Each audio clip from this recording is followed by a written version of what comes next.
joining with audiences from across the globe to enjoy Harrogate International Festival's series of online events, streamed straight from our home to yours.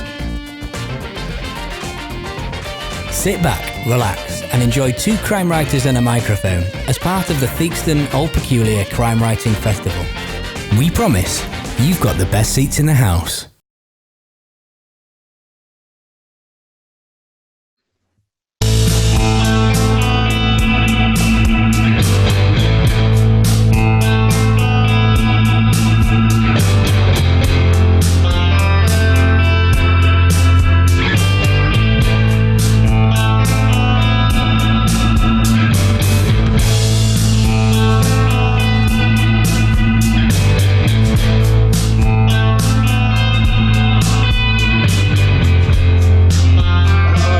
Welcome to a very special episode of Two Crime Writers on a Microphone. We're your hosts, Luca, Veste. And I'm Steve Cavanagh. And this is a exclusive episode for the Theakston's Old Peculiar Harrogate Crime Festival with lots of words in the title. I don't know. Is that what it's called? Oh, you're sharing sound, which makes me sound weird.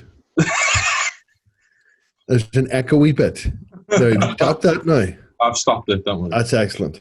It's the Theakston's Old Peculiar Crime Writing Festival, as I understand it. Right. That's the official title. See, I always struggle as soon as there's more than one word in a title. I start getting confused. I just call it Theakston's or Harrogate.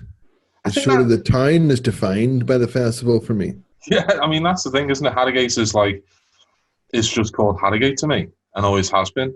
You going to Harrogate? Yeah, I'm going to Harrogate. And it's not like it's, you know, that's interesting, I think. But then I would call the prize the Theakston's.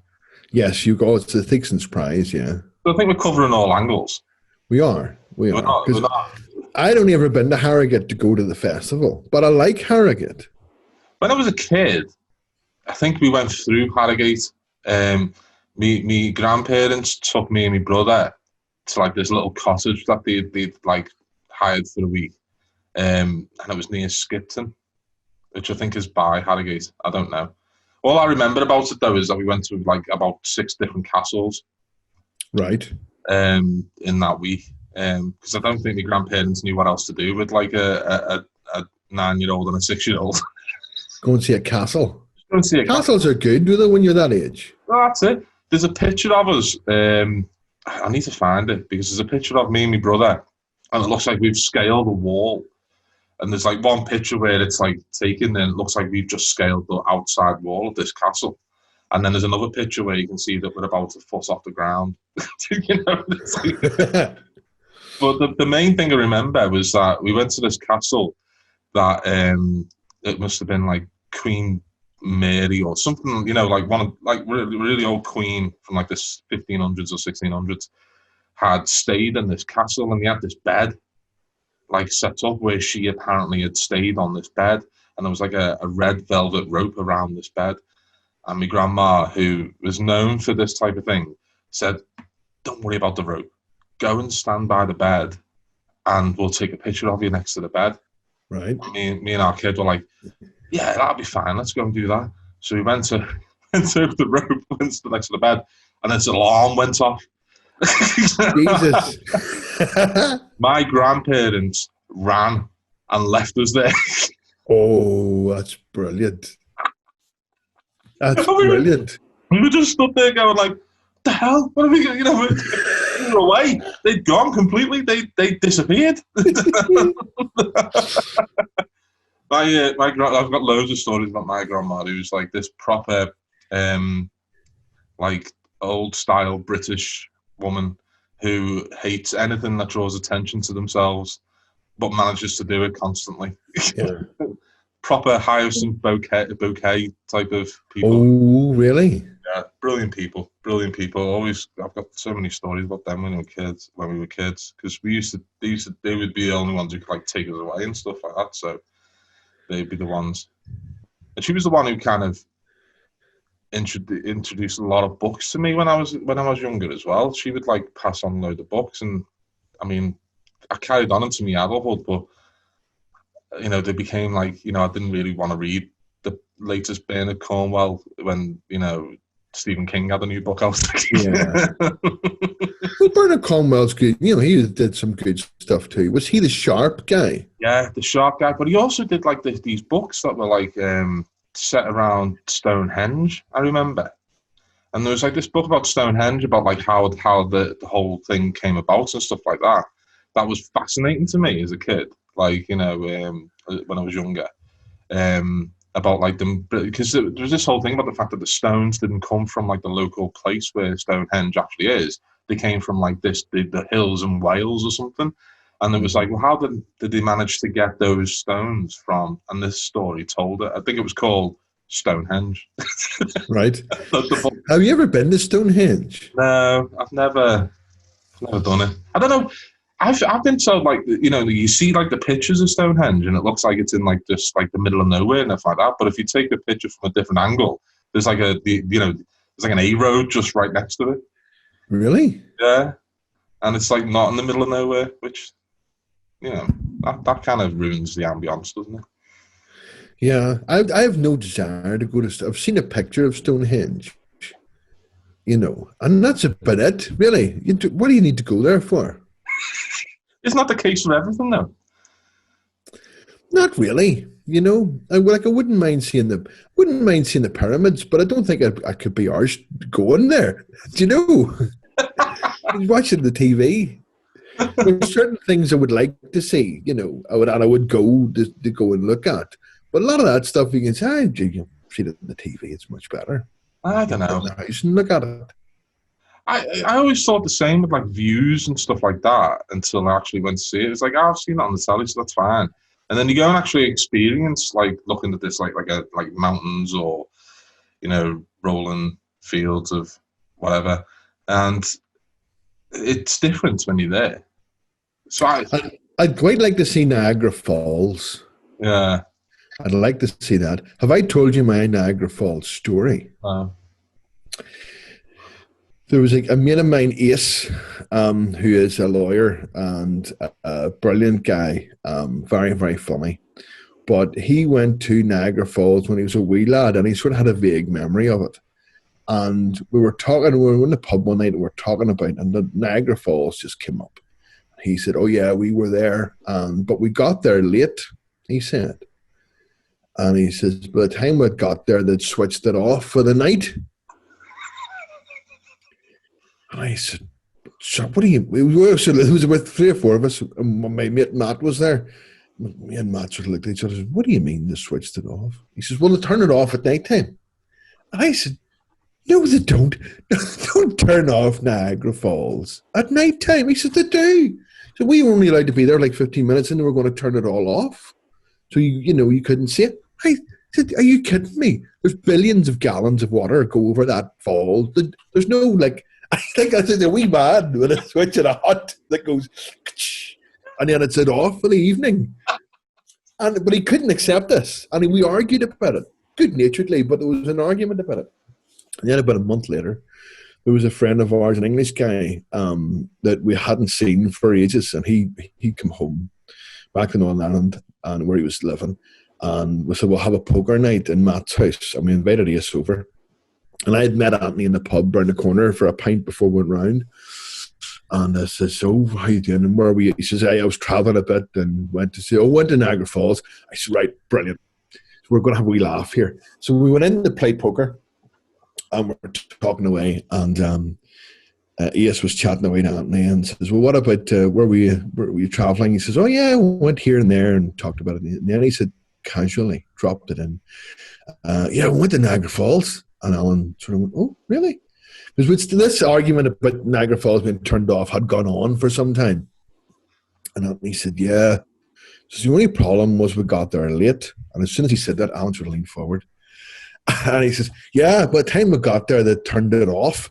And Alan jumped up out of his seat and started pointing at me and Matt and going, I told you, in your face, I told you. We had prepped Anthony to say all this. And he says, no, I'm really joking. They don't turn it off at night. And he just deflated. It was quite cruel. But God, it was so funny. It because he was just the righteous indignation and just, yes, I told you I was right. He was full of justice when he stood up. But that was hilarious. That's my dag. But so I'd quite like to go and see if they do turn it. If there's a wee man that turns it off at night time. I don't think so. Right. This is about books. This show apparently we're talking about stuff like this. I mean, that's the thing is that for people who haven't heard the show, we've been going for nearly 4 years now. Have released about 250 hours worth of audio. You can double that easily for the stuff that didn't get released. Yeah, that couldn't be aired. But we envisaged this podcast as being like the kind of conversation that you would overhear at a bar at a crime festival such as Harrogate. Yeah. Harrogate is actually where me and Steve first met. That's right. And we bonded over stories that we told each other that we probably won't repeat here, but of like, things that we'd done in our past. I think that was like, we both laughed a lot and that kind of cemented it. Yeah. But that's the kind of thing that happens at crime festivals is like you meet people and become very fast friends, but then only see them a few times a year. Yeah. That for me is what crime festivals are like, big work nights out. For like, a load of people who work in this business, it's like, that's our work night out. With the current situation, we haven't got that. And I think I didn't realise how much of my social life kind of was based around, going to events and festivals and things like that. Being over in Northern Ireland as you are, is that even more so pronounced for you? Kind of is. We're lucky. I mean, we've got No Alibis bookstore here, which is a dedicated crime and mystery bookstore. So there's lots of events there. Obviously, during this period of time, there's no events. But that's, where I met, Stuart Neville and Jared Brennan and Brian McGilloway and the other Northern crime writers. And that's a wee bit of a hub for us. So I would see those guys during the year. And if there's other friends of ours who come over to the events, like Mark Bellingham would come over for a while, or a few other ones, we would go out for the evening. And so that's good. But most of the time it's just, it's festivals that you would see people at. What was your first Harrogate? What year was your first Harrogate? 2012 was my first one. And I went as someone who hadn't released a book or anything like that. I had read about Harrogate the year before. I was a massive reader and decided to start a blog reviewing books. This is back in 2011, end of 2010 and beginning of 2011. And I'd seen people talking about it, and obviously once you start reviewing books, you kind of get into that arena. And even more so back then, there wasn't many of us doing it. As it is now, there's a whole load of people, which is amazing. But back then, there wasn't many bloggers around, and certainly not talking as much as they do now. And there wasn't kind of like a community of bloggers. So I spoke to a lot of writers at that point. Still had no intention on writing, though. And it wasn't until like late 2011 that I started properly writing. So fast forward to like 2012, and I decided I was in university at that point. I think it was in my first year of university, and I decided that I was going to take I think it was like 500 quid out of my student loan and just go to Harrogate, because I'd written a book and it was with an agent, the only agent I'd submitted to, and I thought I may as well go, and it's like not to network, but to just kind of see if this was right for me, whether or not, because I'd not had any experience of that. I'd been to 2 book events before that from the local Waterstones to talks, and I didn't really know anyone. But I turned up just on spec, where it was just like, I just thought, I'm just going to go. I remember Emma, my wife, was saying to me, why are you doing this? Why do you want to do what? This is unlike you to leave the house for for no reason. Yeah. And I thought, you know what, I'm just going to try it. And so I went. And I remember the only person I knew before that point, there was a few people I knew before that point. I knew Steve Mosby, I knew Pete Sortwell, I knew Nick Quantrill, and that's about it. That to talk to more than anything. And I turned up, and I think I was staying in the Majestic, which is the hotel just over the road. And I walked over to the Swan, and I had the whole weekend pass thing. I had the whole weekend. I'd paid for the whole thing, and I went over to get me stuff and everything like that. And I walked in, and Steve Mosby was checking into the hotel. And because Steve is such a nice guy, he instantly went, "Let's go and get a drink." And within the first 5 minutes of standing outside the Swan, I'd met Val McDermott, Greg Hurwitz, and I can't remember the other. There was another person as well. And I thought, oh my God, this is unbelievable. And then I spent a whole bunch of time with Michael Malone. And then I met Stuart Neville for a bit. And then I think it was like, there was other people as well, like, you know, just outside in the garden on the first day. And I thought, this is unreal. Then we went inside, and I think Denise Miner won the award that year. And it was just like all of a sudden being around all these people that, like, I thought, you know, were massive readers like me, which was such a world away from where I was living and who I grew up with and who in my family and all that sort of thing. There just wasn't a big readership from, like, around in my you know, contacts. So it was really cool. I went to every panel that weekend. I was up at 9 o'clock. I remember getting up at 9 o'clock on the first morning and just go, I've got to go and see the first, but I've got to go to all the panels. And I walked in, and I think Keith Walters was another guy I knew who's who's still a blogger now, and a writer now. And I sat next to him, and we, like, you know, I got to know him, and it was just nice to be around people who were into the same things as me. Yes. This is before I was a writer. Well, I was a writer at that point, but before I was published, and, you know, I didn't really meet anyone who, like, I didn't meet anyone from, like, my first publisher there or anything like that. I saw who would become my agent. I saw him very briefly, but he hadn't signed me at that point. And, you know, it was just, I went as a reader first, and I watched all these panels. And I remember just watching these panels, just going, like, this is the best thing ever.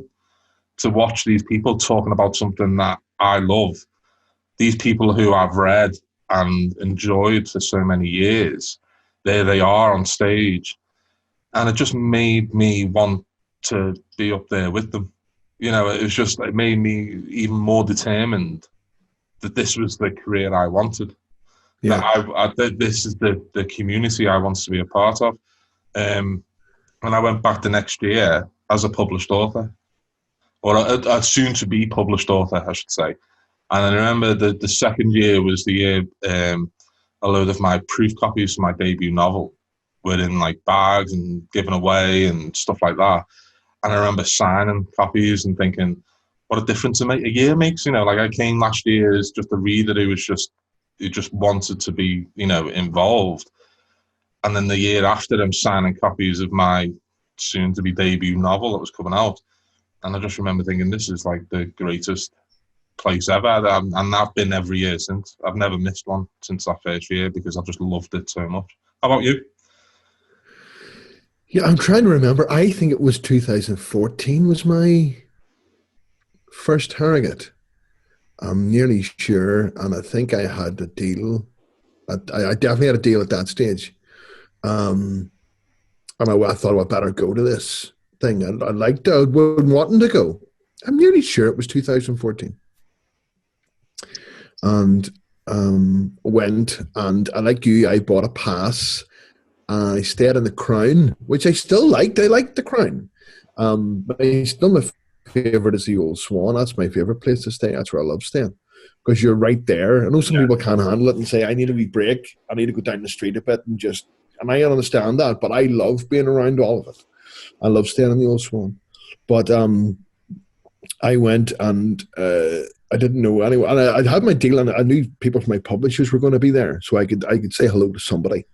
But I knew Stuart at that stage, and Brian and Jared, and I think Brian, and I don't know if Brian was there that year. Stuart was definitely there, and so I met him, and then I met you and Pete Sortwell, and we had brilliant crack. And I met Steve Mosby and Mark Billingham, and it was just I like you. I think I went to every panel that I could, up at 9 o'clock in the morning, straight in, every single one, and I loved it. And you met, everyone was so nice, and it was just brilliant. It was just like bliss for 3 days. I loved it. I had such a brilliant time. I met brilliant people, and there's something very special about the events at Harrogate, I think, because there's only one event at one time, and the events are very special, and it's just a fantastic atmosphere around it. I really, really loved it. It's like going to a rock concert where the Rolling Stones are playing and Guns N' Roses are playing and a load of other bands that you like. But when you arrive there, Duff McKagan and Keith Richards are having a pint in the bar, and you can go and say hello to them. That's just like, what? How does this work? I loved it. And it was so relaxed and friendly. It was just, it's absolutely brilliant. But tell me this, going there for the first time and watching those events, what was it like then when you went up on that stage for the first time in Harrogate as an author to do a panel? I remember. I think we had the conversation beforehand where you were like, "You'll get nervous, but don't worry about it," because you did one before me. Yeah. I'd done a couple of the author dinners. I'd been up on stage when we played the North versus South football match at the quiz, and Mark and Val had given us the trophy and stuff like that. But I'd never done a panel until it was only a few years back. And I remember you saying to me then, it was like, look, you'd be nervous, but don't worry about it. And I was like, I don't get nervous. Listen, you'll walk in and you'll see all those people and you'll be quite nervous and stuff like that. And I remember walking in, and I'm a perennial show off anyway. I don't get nervous about much at all. It's just that my natural state is to just enjoy being on stage in front of people. And I remember walking in, and it's like the walk in is always interesting at Harrogate because you have to like basically walk through the audience to get up on stage. You don't get like backstage and you just walk on. So I remember walking down this like the big aisle in the middle and spotting you there, and you looking at me like, "Are you okay? Are you all right?" Yeah. And me looking back just with a big smile on my face, just putting 2 thumbs up, going, and you go like, "That's right there." Hang on a second, you not? And I wasn't. By the time we were walking up the steps, I'd already made a joke before we'd even sat down. That was in my head. I was like, it was like I want to kind of set the tone here. Is that like I'm just going to be me. So before we'd even sat down, as we were walking up the steps, like you get the whole big round of applause and people like that. And I love that bit where like people are applauding, and then it stops, but you haven't sat down yet. That's right. And it's just really awkward. As we walk up the steps, the applause starts calming down and stuff like that. And, we've all got radio mics on and everything like that. And I said something like, it's not always awkward when, it's always awkward before, people stop clapping and, before you even sat down. And, like, you got to laugh. And then people started applauding again. And I was right. And there was a moment there, though, before, when I sat down, I looked out, and because it is just like this incredibly long room that, where you can't see to the back really. It is unlike the book events that you've done before. So like if you've done book events, I did like my book events in Warstones and Liverpool. You always get a good crowd in the flat, but I can always see to the back row. Harrogate, you can't see, and you think, God, that's a lot of people. And there is a moment where you just go like, oh, that's interesting, and then I just went into my usual kind of thing, and it was fine, and it was good fun, and I really enjoyed it. And I like that. I was a bit, that's why I was a bit sad when this one was called off, because like that is the kind of boost that you'd always need as a writer. What was your first one like then? Well, I was kind of lucky in my first one because I was in an Irish panel. Was the first one. So I got in by stint of being alive and Irish. So it was Stuart Neville and Brian McGilloway and Owen McNamee and Adrian McKinty and me. And I remember standing there, getting all the mics on and stuff in the room beforehand, and then walking down and ready to go through the crowd and being really. I remember my publicist at the time, Angela McMahon. She was sort of sitting about halfway through the bit where you sort of stand and wait, and then they announce you and you go around the corner. She was going, "God, you're nervous. I've never seen you nervous before." And I go, "Yeah, fucking nervous." But it was, I was really nervous. But then when I got up and sat down, and McKinty and I had a joke, I think, about something. And then we were all fine. We went in. But I was lucky because all of the panelists were all friends. The only one I hadn't met before the festival was Owen. And we met the night before, and we got on great. So that was really good. That was brilliant. And I really enjoyed it. I don't think I said much that first panel. I was just sort of sitting there kind of watching everybody else. But that was really good. It was really fun. I really enjoyed it. But yeah, your heart's going. And then you go to the signing thing afterwards, and you sit down and you do the signing. That was all really cool. I loved it. It's very special doing an event at Harrogate, I think. And it's always the highlight of my, it doesn't matter if I'm going on a 2-week tour of America or whatever. The highlight is doing a panel at Harrogate. There's no other festival compares to it as an author, I don't think. For me, anyway. It's a personal thing for me. I think being on a panel at Harrogate is a big thing because, as you say, there's only one at any one time. There's such a select group of people who get to do the panels that to be chosen for a certain year is a massive thing for any writer, especially ones who aren't the massive big sellers you kind of expect. You'll have these special guests and all that sort of thing. But what Harrogate has done is, especially with things like the New Blood panel with Val, is amazing because, they have queues, like massive long to sign books. And that's like maybe one of the first events they will ever do. It's like new writers. I love that kind of thing. And it is always interesting to hear new voices and things like that. And that's what, the curation of that must be really cool to do. And you got the quiz, and that's always a lot of fun. Did you do the quiz last year? No, because I watched what was the fight it was on? I think it was Dillian White versus Oscar Ribas was boxing at that point. The next time we go, I don't think you've ever done the quiz with us, have you? I've done it with you, but I have done it in the past, like a couple of times.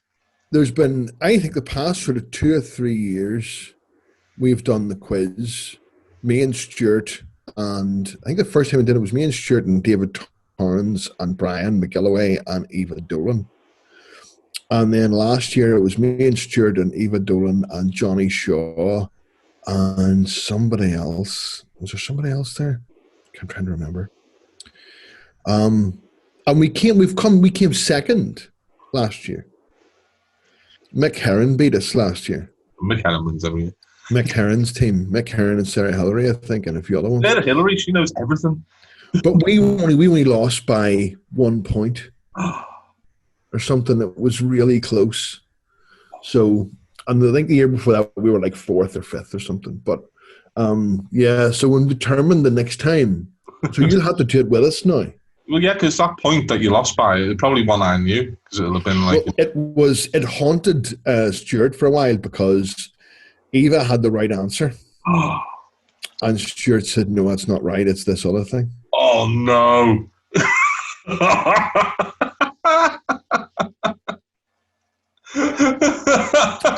I know. I can't remember what the question was. The answer was Miss Smilla's Feeling for Snow. Yeah. Peter, somebody. So I discussed this with Mr. Billingham, and we've decided next Harrogate we're going to find out where Stuart's staying and gather up as many copies of Miss Smilla's Feeling for Snow, put them in his room for him. So, yeah. But I mean, the thing is, though, is that like with crime festivals and stuff like that, it is an opportunity to kind of meet people that you wouldn't usually meet, because they come from all over the globe, Right. all around the globe, not over, because that would suggest a flat earth, and we're not one of those type of podcasts. But it's always interesting to meet people that you would never normally meet. And I think, in any other circumstance, me and you wouldn't have met, and we wouldn't be doing this 4 years later. Right. And, it's like I've made friends from all over the place. And it's also probably where, the band that I'm in, Fun Loving Crime Writers, that comes from crime festivals and meeting people and stuff like that. It has its very genesis in BoucherCon, the American kind of convention. So, it's these types of places where, we get to meet people that who may have only existed on our bookshelves before then. Yeah. And then these people, and you realise that what is interesting to me more than anything, because I thought it was just like a personal thing, but I've found it with everyone that I've met. We're a very happy bunch of people. Like, we're very not happy, maybe that's the wrong thing to say, but we're very funny and interesting, and we're not dark people really when you meet us. No. It's all about having a laugh. Do you think that's because we get all our darkness out on the page? That's kind of like the idea of it, is that we get all the darkness out on the page, and then when we're done with that, it's like we're just happy to just be, relaxed. And I've heard people say it before. I don't think so. I think crime fiction, perhaps more than other genres. No, I'm not talking about, like fantasy fiction or science fiction. I'm talking more like literary stuff. More than literary fiction, I think crime authors are preoccupied with entertaining the reader. I think that's a huge part of it, is to be entertaining, and seeing this form as a form of entertainment. It's a form of performance. And they want to entertain, and also it's imaginative stuff. So when you have an imaginative person who wants to entertain, they're going to be like that in person. Do you know what I mean? Whereas if you have a literary, type, someone with a big beard and a hat, name no names, but they're more concerned with, they're thinking deeper thoughts, and they want, they're trying to do something else, maybe more artistic. I don't know, but really is more artistic or not. But the reader's entertainment is not forefront in their mind, sometimes not in their mind at all. With others, it may be way down on a vague list of somewhere, but I think for crime fiction, that's what it is. So they're entertaining people. And I think that's why the panels are so good, as well as the conversation. So I don't think we get all the dark stuff out. I think we're entertaining, and that's what helps it. That's interesting, because I can see your points on that one, because it is the amount of people that we know who have come from performative backgrounds within this business is probably more than you would realise. And there's a lot of failed rock stars as well, who it's all performance, isn't it? And like the books are a performance in that sense. Is that that's how I treat it. Every book that I write is a performance of sorts. It's like, it's a long performance, and I don't get to ever see the results really, because you don't watch people reading your books. But it is, like, that's how I treat it. I always treat it like I'm on stage and I'm about to get on. And I'm always pumped up when I'm about to go on stage. You see me backstage at anything I do, and you'll see me bouncing, which it's a very difficult thing for me to do at this weight. But I mean, you can probably hear it out front. But I get such a rush from it, and that's how I kind of treat writing now, as well as first draft. Not so much. That's just me putting the pieces all there, and then but when I'm editing and I'm tightening up, that's me getting that's when I'm really pumped up about it, and that's why I don't read reviews, because I never read reviews of any of the acting I did. Because to me, the performance exists in my mind, and that's the kind of perfect way I want it to exist. Yeah. I don't like watching videos back or anything like that. I don't like of events I've done or listening to them or anything like that, because I like the way it exists in my mind. And then I watch them and go, oh, God, you sound very Scouse there, mate. I tell you this though, is that like what I noticed about Harrogate is that, like, you know, I wanted to be one of those people on stage, and there was something about it that resonated for me more than anything. It was that, and this happened throughout the early years of my career, is that I didn't really hear anyone who sounded like me, you know, from that, like, you know, background, such as like, you know, like a Liverpool accent. I didn't really hear any of that. And it might have been the same for you when you were in the early stage of your career. You know, how did you did I ever kind of play a part in your thinking? Is that like, when I go, I want to be who I'm not going to put on this front of who I am, I'm going to just be who I am? Was it ever a moment where you thought, maybe I should tone down the accent and try and sound a bit different or sound a bit more worldly wise? Or did you always feel comfortable about being who you were? That's a weird question, but it's a good question. That's what I specialise in. My accent does change a wee bit, depending on who I'm talking to. So I noticed this when I was a lawyer. So if I was in court talking to a judge at a certain way, and I speak in a certain way, I speak in full sentences, and there's an argument and it's all structured and there's a purpose to it.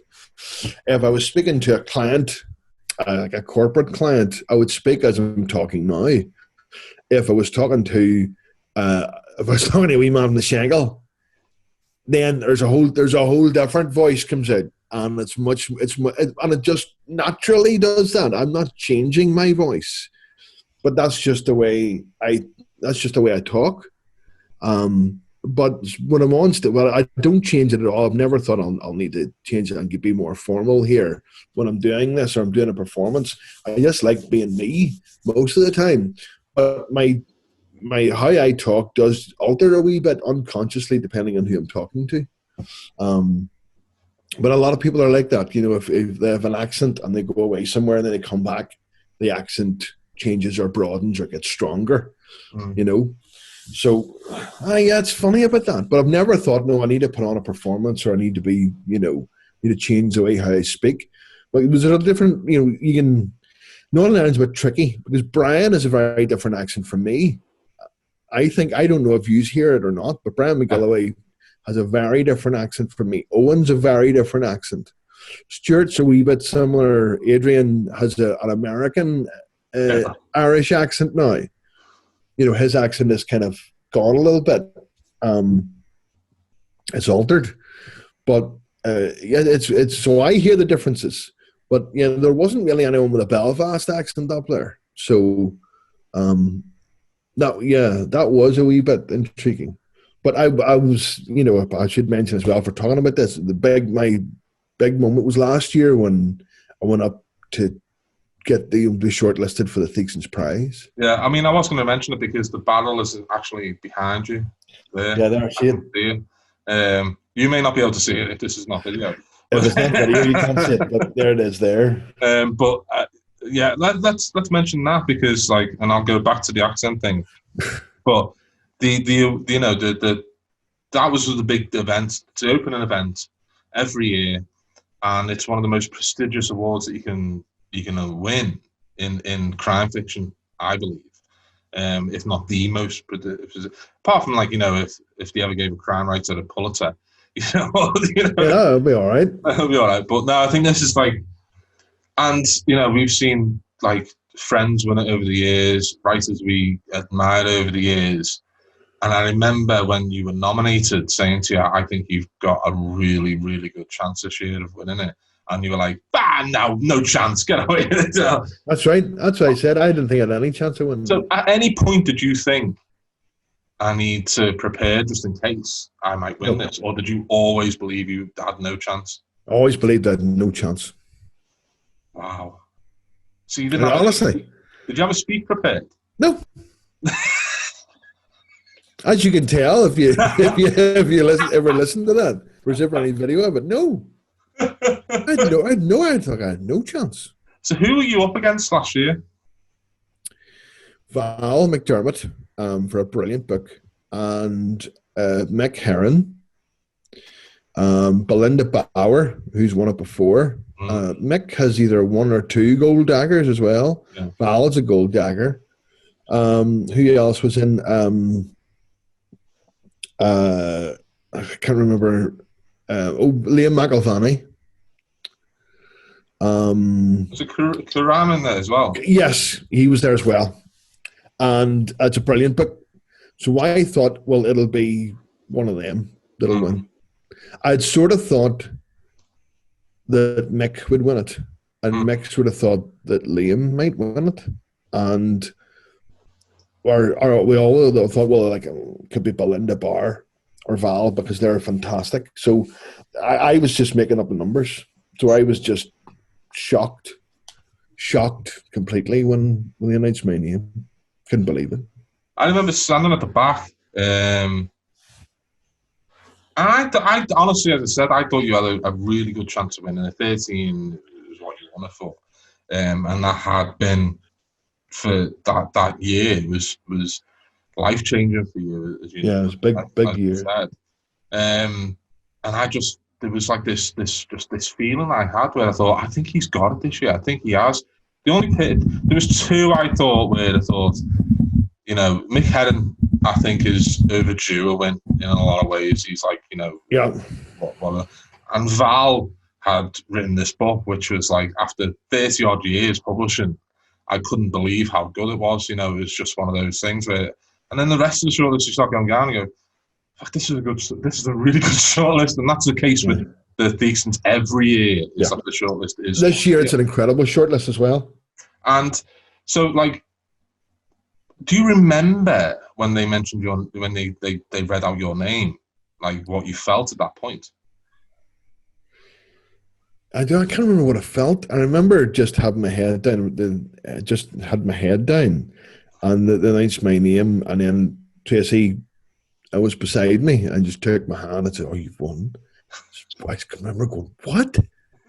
And then the next thing was Mick Heron come up and give me a big hug, and Belinda Barr was congratulating me, and then I was going up on the stage, and that's all I remember really from it. But it was an incredible feeling. It really was an incredible feeling. It's probably one of the big highlights of my career doing this thing, was standing on that stage. So it was an incredible moment. And I met James Patterson as well. He was cool. He was cool. So yeah, that was just all of that stuff just goes past you so fast, you know. But I remember thinking, Jesus, this is brilliant. And then I had the other problem was, how am I going to get it home? I couldn't take it home in the plane, the barrel. So Brian McGilloway took it. He was driving, so he drove it home. And then I met Brian a week after that at No Alibis. There was an event. Adrian was doing an event. Maybe even I was doing it with him. I can't remember. And Brian came up with he had the Theakston's barrel in a legal bag, which he gave to me. Typical Northern Ireland. And it was because Brian was terrified of something happening to this barrel. So yeah, it was great. It was very special, very special. You'll be up there one day, boy. See, like, the thing is for me is that, like, going back to the accent thing, is that, like, this is kind of like a toned down accent for me. It's like, you know, this isn't, when I will see my Scouse family, you wouldn't be able to understand the word we said, you know, because it is just ridiculous. It's just like, you know, so this is kind of, and I just feel like if it was ever in that kind of moment, I would go full Scouse. You wouldn't. Would you? I'd just go up there because my mind would just go and it would just all come out normally, and I'd be like, this is all real, it's better than this. And I'd be just like, why is the episode of Brookside just started on the stage? But I mean, that's the thing, isn't it? It's like, this is so far removed from, like, our upbringing, and it is like, you know, unbelievable to us for this experience. And I think that is the great thing about this business and these events and things like that, is that they do bring people from very different backgrounds altogether. Yeah. Even keel a lot of the time as well. And that for me is what kind of had a good represent to me, is that I was accepted from day one. Mm-hmm. You know, it's like, you know, I was just accepted as a peer rather than being looked down upon for you know, and it happened across, and you know, I know other people haven't had the same experience, but for me, that was what happened for me, and I can only speak to that. But it was amazing. Like, you know, like some of the stuff I've done, I did in the early days as well. Did I ever tell you the story about when I first went to HarperCollins? No.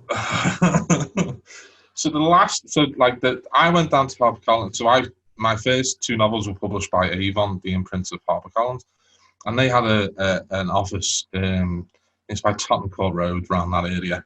At that point, before they moved into the, you know, the big thing with the, I don't know what it's called. Anyway, this is like one of the first times I'd ever been to London as well. So one of the last things Emma said to me before I got on the train is, just don't worry about it. You'll be fine.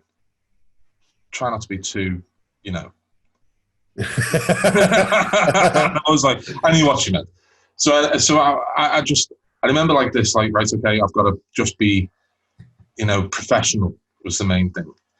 And I met up with my agent, Phil, and we went down to the office and everything like that. And I remember like this whole thing, and it was like all just like mind blown to a kid who never really left Merseyside.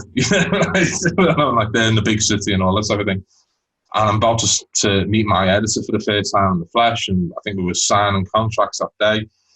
And it was all a big deal and everything like that. And I thought, right, okay, I'm all smart. I've got, like, you know, a nice shirt on and all this type of thing. And then we walk into the HarperCollins building, and this building at that time had a tree in reception. A tree inside reception. And all thoughts of being professional and not being, you know, the over-exuberant self that I usually am, left completely. And I saw the tree and I went, oh, what's with the big fucking tree? I remember Agent Phil just saying to me, did he just... And he starts laughing to himself, like, and my editor was like, my editor thankfully had gone to university in Liverpool, so knew the score, and instantly that kind of built up like that instant rapport where she was like, I know who you are, I know what you're about, I like this kind of person. But that could have gone so badly wrong if I'm in the... Because I said it very loudly because it was such a shocking thing to see. Yes. Free in a building.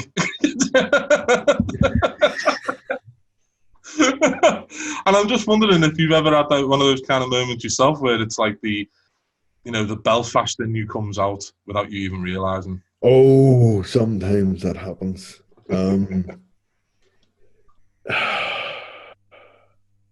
But I know that so far hasn't. I don't think it's happened so much in publishing, really. Usually it's just terrible things happen to me. I just get, like, the first time I went to London to meet my publisher, Orion, we're in the old Orion house. And that meeting went all fine. It was all good. It was like my 3rd or 4th time in London ever. And it was funny. Tracy booked me into this hotel in King's Cross, and it was £75 for the night, that's pretty cheap. And this was the worst hotel in London. I can't remember where it was, somewhere around King's Cross. You could see the station, just around the corner from the station, one of those wee streets around there. And reception, they got the key from reception, and the key was it wasn't like a wee card, it was like a proper key, and it had a big wooden block attached to it. It wasn't like a wee, well, you have like a wee thing sometimes. This was a big wooden block. It's heavy. And I went up and on the tiny wee room, just fucking really tiny, was just a bed on it. And I thought, right, okay, I left my bag and I went down to reception and I thought, you must have to leave this key, and there's your key. He says, what are you doing with that key? I said, you're giving your key back. He says, are you still in the room? I said, of course I'm still in the room. He says, well, no, you have to keep that key with you. I said, what? I had to go and, because I wasn't going to carry around a suitcase. I had to go and buy like a wee backpack, put the key in to take her out with me. And I go, publisher, so you just here, is that your bag? And he says, no, that bag's from my door key.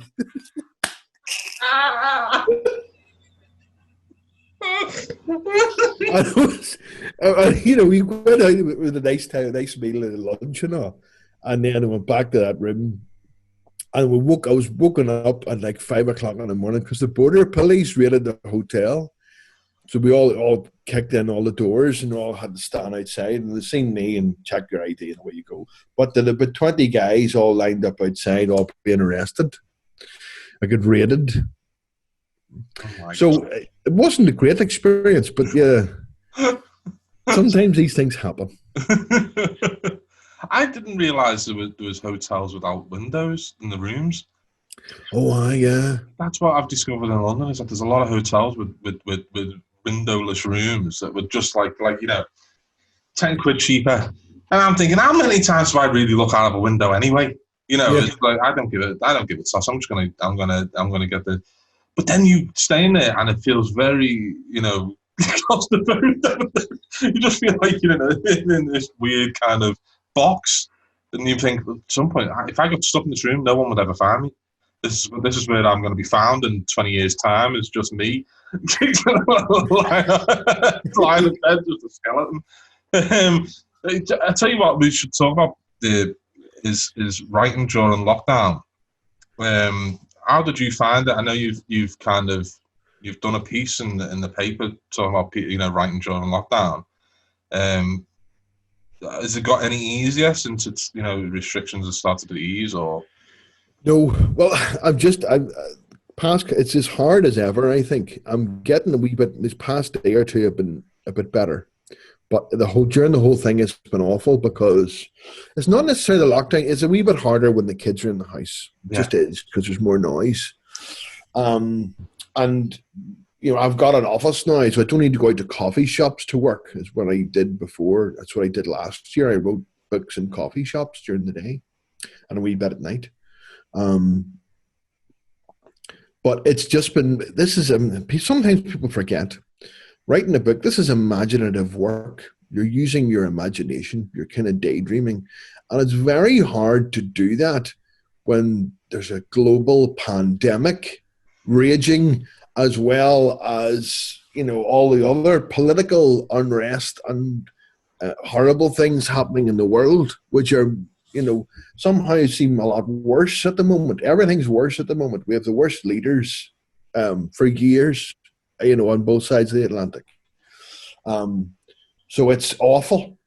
And that impinges, I think, on your ability to sit down and be imaginative and concentrate. That's what's been really difficult. There's some people have been able to ignore it.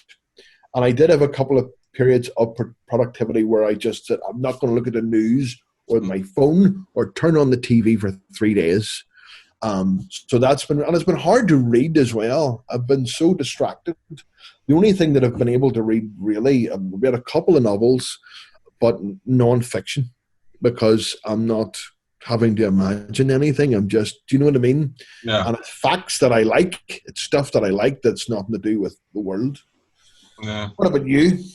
I struggled quite a lot in weird periods of time, as you say. Like I'd have ups and downs with it. It's very difficult to create fiction when the outside world is more interesting than anything that you can put down on paper. That's the problem, I feel, is that it just became like well, what's the point? Because this is way more and the early days, you couldn't take your eyes off the news. It was simple as that, because this is And like that old saying of like, may you live in interesting times became true for all of us, is that we were living in a time that will be discussed in, history books for years to come.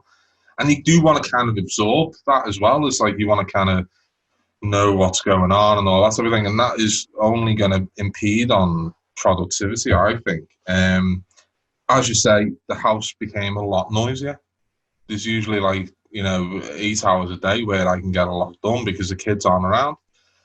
And that ceased to be the case. Emma was in the house as well, where it's, she was doing all the uni work here. So that was difficult as well.